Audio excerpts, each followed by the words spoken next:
गरुडगमन तव चरणकमलमिह मनसि लसतु मम नित्यम् गरुडगमन तव चरणकमलमिह मनसि लसतु मम नित्यम्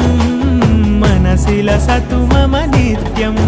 मम तापमपाकुरु देवा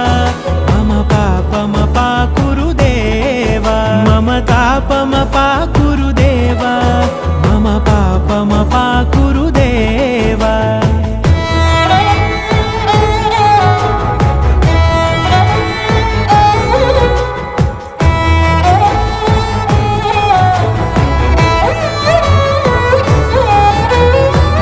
जनयन विधि नमुचिहरण मुख विबुध विनुत पद पद्मा